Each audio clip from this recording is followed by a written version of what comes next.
In part one of this video, I made these custom inserts for my table saw, and I made these standard plugs. I routed a 1/4 inch slot for some initial clearance for the saw blade prior to raising the blade to make a zero clearance kerf. But when I've got my table saw tilted, these no longer work. They just sit on top of the blade and rock.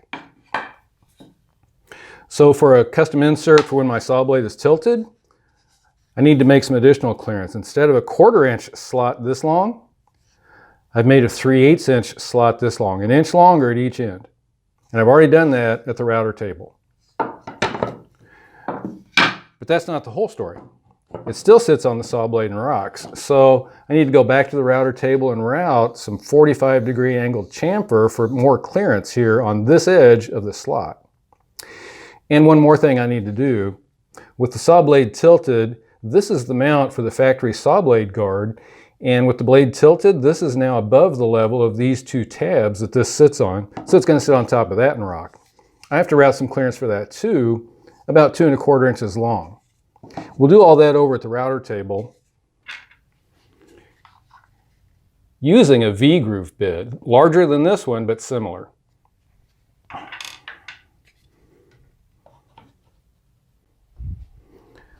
I've got my larger V-groove bit mounted in the router table, raised a 1/4 inch, and I've adjusted my fence so that the bit is right in line with where the mount for that factory table saw blade guard is. I'll route 2 1/4 inches here.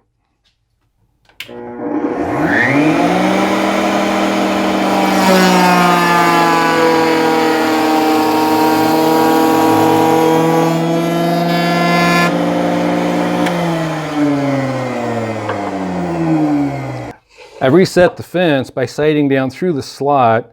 I aligned the point of the V-groove bit with this edge of the slot, and I'll route from one end to the other, and feed directions from left to right.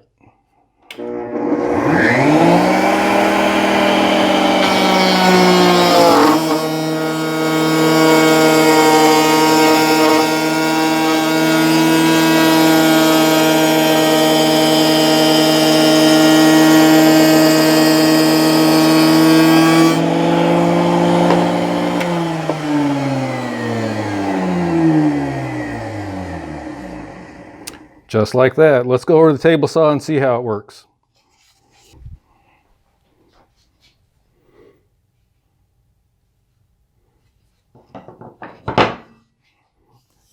Just like I wanted. Now I'll glue the 1/8 inch masonite on top. I'll get this out of the clamps. I'll take it over to the router table and trim up the masonite with a flush trim bit.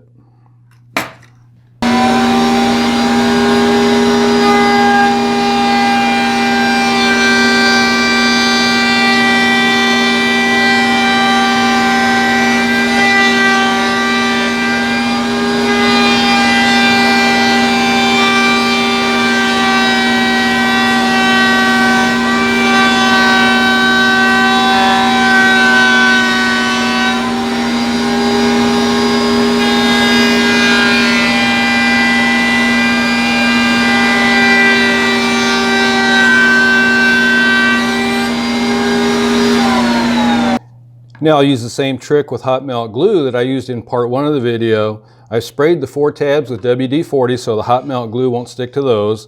I've marked the insert where I'm going to put the hot glue.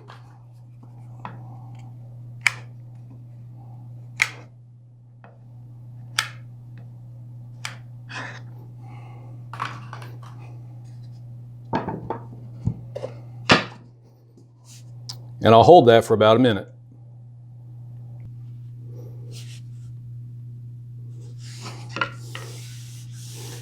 And that feels good. Now I'll raise the saw blade, create the zero clearance kerf.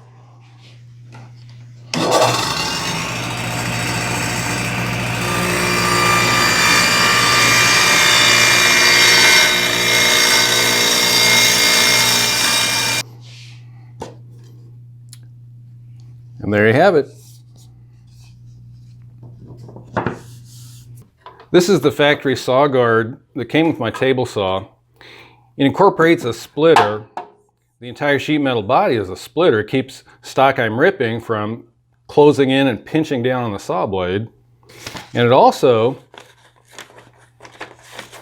has these anti-kickback pawls that stop stock from being kicked back at me. But I can't use the factory saw guard when I'm using my outfeed table and a custom insert. To replace the anti-kickback pawls, I can use a feather board. Let me show you how I can make a custom insert with a splitter built into it. For ripping, I use a Forrest combination blade. It's 1/8 of an inch thick, and this is the insert that goes with it. It has 1/8 of an inch kerf. But the blade I have mounted in the table saw right now is a thin kerf blade. It's 3/32 of an inch thick, a 32nd thinner than my rip blade. And the reason for that is I want the splitter to be thinner than the kerf that's created when I rip. And I want that splitter exactly in line with the kerf in my insert. So I'm going to put this insert over the thin kerf blade, and I'll bring the rip fence up to it.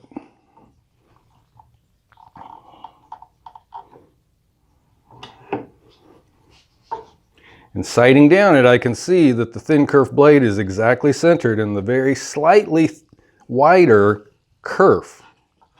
And now I'm going to raise the thin kerf blade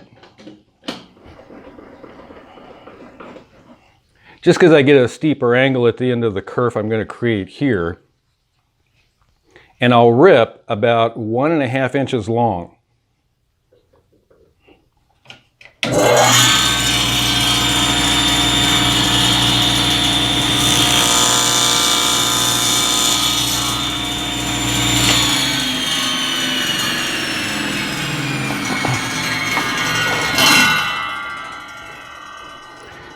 And now I can glue the splitter into this kerf.